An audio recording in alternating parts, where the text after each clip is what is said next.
Maggie never thought much about her job at Walmart. It was a decent gig for a college student, helping her pay the bills while she pursued her degree in criminal psychology.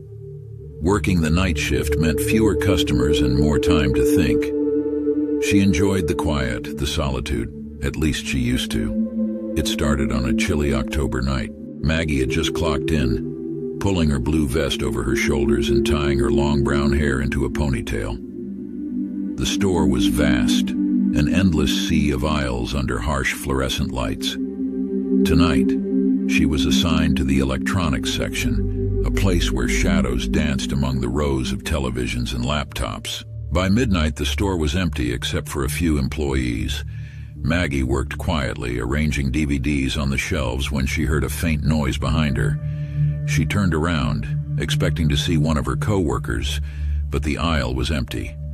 Shrugging it off, she continued her task, but the uneasy feeling lingered. As the hours ticked by, the sense of being watched grew stronger.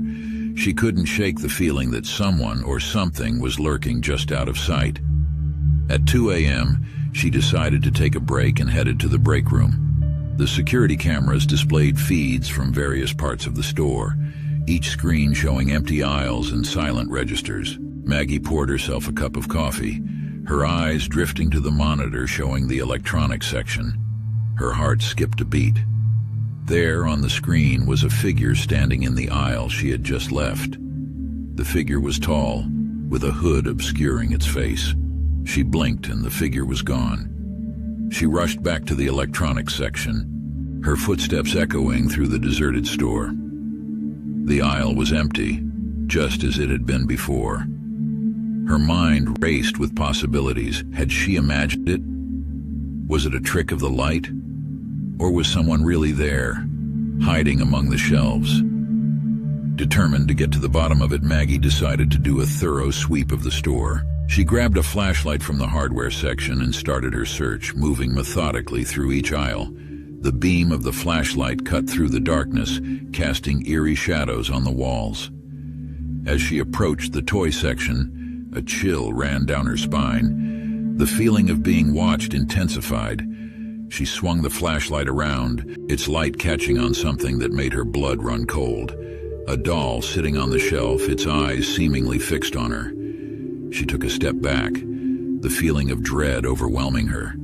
Suddenly the lights flickered and went out, plunging the store into darkness. Maggie's flashlight was the only source of light, its beam now shaky as her hands trembled.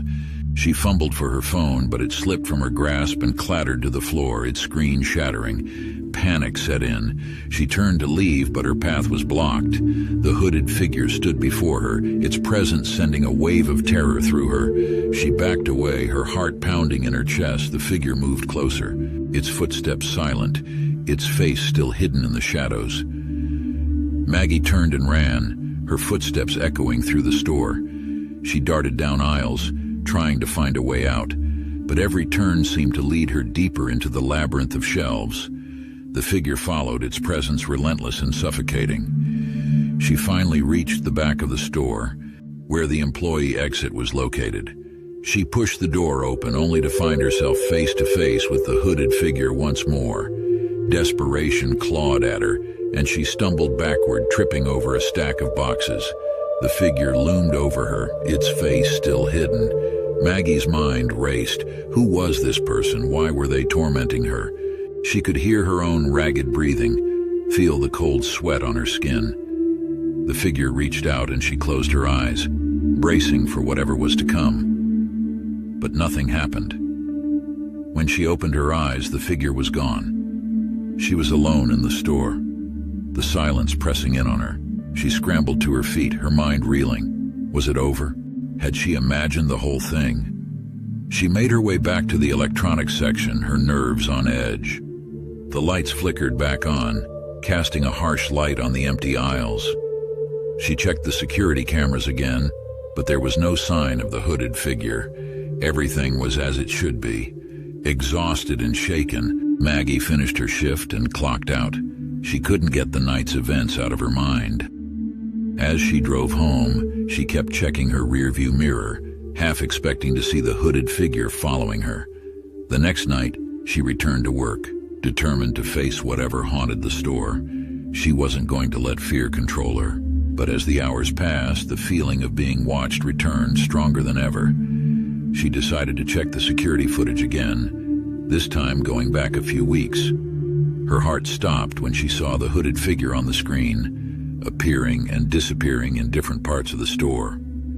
It wasn't her imagination. Someone, or something, was haunting the Walmart. Determined to get answers, Maggie dug deeper into the store's history. She discovered that years ago, a man had died in the electronics section under mysterious circumstances. Since then, employees had reported strange occurrences, but none as terrifying as what she had experienced. Maggie knew she had to confront whatever was haunting the store. She couldn't live in fear. Armed with her flashlight and a sense of resolve, she walked the aisles once more, calling out to the spirit that tormented her. "Show yourself," she demanded, her voice echoing through the empty store. "I know you're here." The lights flickered, and the air grew cold. The hooded figure appeared before her, its face still hidden. But this time Maggie didn't back down. She stood her ground, staring into the darkness. "What do you want?" she asked, her voice steady despite the fear gnawing at her. The figure remained silent, but Maggie felt a shift in the air. A sense of sorrow and loss washed over her. She realized then that the spirit wasn't malevolent. It was lost, searching for something it could never find. "I'm sorry," she whispered, her voice soft. "I can't help you." The figure slowly faded, leaving Maggie alone in the aisle. The feeling of being watched was gone, replaced by a deep sadness. She knew the spirit would always be there, haunting the store, but it no longer held power over her. Maggie finished her shift in peace, the terror of the night before a distant memory. She had faced her fear and come out stronger. As she walked to her car, the first rays of dawn breaking on the horizon, she felt a sense of closure. The Walmart was still haunted, but it was no longer her nightmare. As she drove home, she couldn't help but glance in the rearview mirror one last time. The hooded figure was gone, but the memory of that night would stay with her forever. She had faced the darkness and found the light, and in doing so, she had conquered her fear. Thomas never imagined that his life would be reduced to a series of desperate attempts to stay alive, but here he was, working the graveyard shift at Walmart, constantly looking over his shoulder. It all started a few weeks ago, during one of those sleepless nights when he decided to take a walk to clear his head. He wandered into a neighborhood a few blocks away from his apartment, and that's when he saw it. A figure dressed in black slipping through a window. Thomas knew he should turn around and walk away, but curiosity got the better of him. He crept closer, his heart pounding in his chest. The man inside the house was moving quickly, rummaging through drawers, stuffing valuables into a bag. Thomas pulled out his phone, intending to call the police, but the flash of the phone screen caught the thief's eye. The man turned and looked directly at him. Their eyes locked for a moment that felt like an eternity. Panic surged through Thomas and he ran. From that night on, Thomas felt the thief's presence everywhere. At first, it was subtle. He would see a shadow moving in his peripheral vision or catch a glimpse of a dark figure disappearing around a corner. But soon, it became more overt. He started receiving anonymous threatening messages, and he knew it was the thief, trying to intimidate him into silence. Thomas reported the incident to the police, but without any concrete evidence, there was little they could do. Meanwhile, his paranoia grew. He was constantly on edge, fearing for his life. His friends and family tried to reassure him, but they couldn't understand the terror that gripped him. His only solace was his job at Walmart. Though the night shifts were long and lonely, the store's bright lights and busy atmosphere provided a temporary respite from his fear. But that changed one night when Thomas realized he wasn't alone. It was around 2 a.m., and the store was eerily quiet. He was stocking shelves in the electronics section when he heard a noise, a faint, almost imperceptible sound, like the soft shuffling of feet.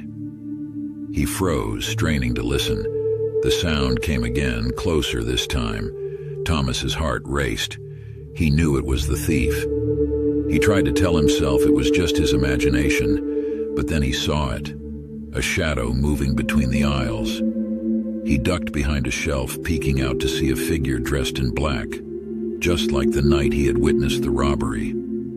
The thief was here, in the store, looking for him. Thomas's mind raced. He needed to get to a safe place and call for help. But the nearest phone was at the customer service desk, all the way at the front of the store. He took a deep breath, trying to steady his nerves, and started to move quietly toward the front. As he crept through the aisles, he could hear the thief moving too, the soft footfalls echoing in the empty store. Thomas ducked behind displays and crouched low, doing his best to stay hidden. He could see the glow of the security cameras, but he knew it would take time for anyone watching to realize something was wrong. He needed to act fast. When he was halfway to the front, he heard a sound that sent a chill down his spine. The soft click of a knife being flicked open. He risked a glance over his shoulder and saw the thief emerging from an aisle, the glint of the blade catching the light. Panic surged through him and he bolted. The sudden movement drew the thief's attention, and Thomas heard him curse under his breath as he gave chase. Thomas zigzagged through the aisles, knocking over displays in a desperate attempt to slow the thief down. He could feel the adrenaline pumping through his veins. As he raced toward the customer service desk, he skidded to a stop behind the counter and grabbed the phone, his hands shaking as he dialed 911. As he waited for the dispatcher to answer, he glanced around, trying to spot the thief. But the store was silent, the aisles empty. Had he lost him? 911, what's your emergency? The dispatcher's calm voice brought a small measure of relief.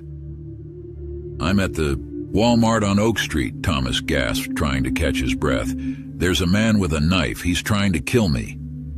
The dispatcher asked a series of questions, but Thomas's attention was focused on the store. He scanned the aisles, searching for any sign of movement.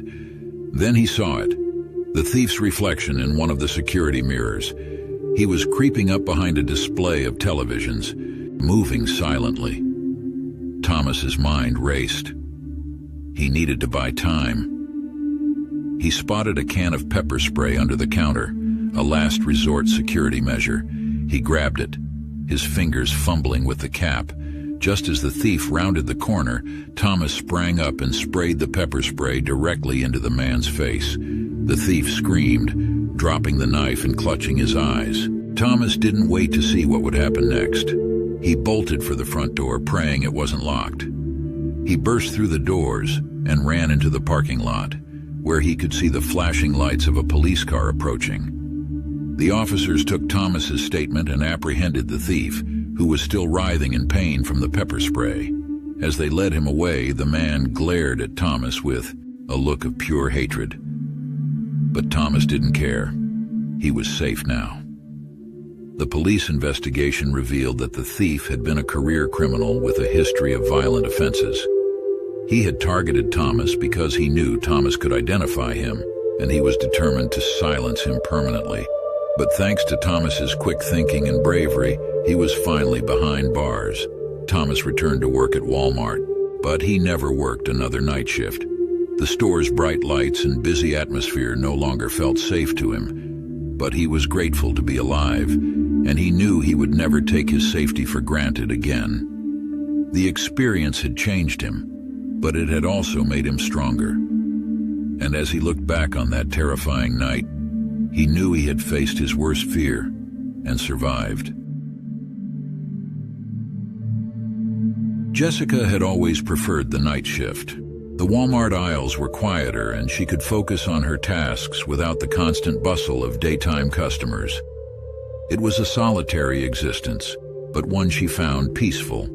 That is, until the night she first saw him. He appeared out of nowhere somewhere between midnight and 2 a.m. Tall, gaunt, with hollow eyes and an unsettling silence. He wore a long, dark coat that seemed out of place in the mildly warm store. Jessica first noticed him in the electronics section, standing perfectly still, staring at a blank TV screen. She brushed it off as just another quirky customer and went about her duties. But as the nights went on, he kept appearing, always around the same time, always in a different part of the store, and always silent. He never bought anything, never spoke a word, just watched. One night, Jessica decided to keep an eye on him. She wanted to see where he went, how he moved around the store so unnoticed. It was almost as if he vanished into thin air, only to reappear somewhere else. Around 1 a.m., she spotted him again in the toy aisle. She ducked behind a shelf, peering through the cracks between the products. He stood there, his bony fingers tracing the edges of a doll's face. There was something deeply unsettling about the way he moved, slow and deliberate, like he was savoring each moment. Jessica's heart pounded in her chest. She forced herself to stay calm and keep watching. After a few minutes, the man turned and walked towards the garden section. She followed him, keeping a safe distance. But when she rounded the corner, he was gone.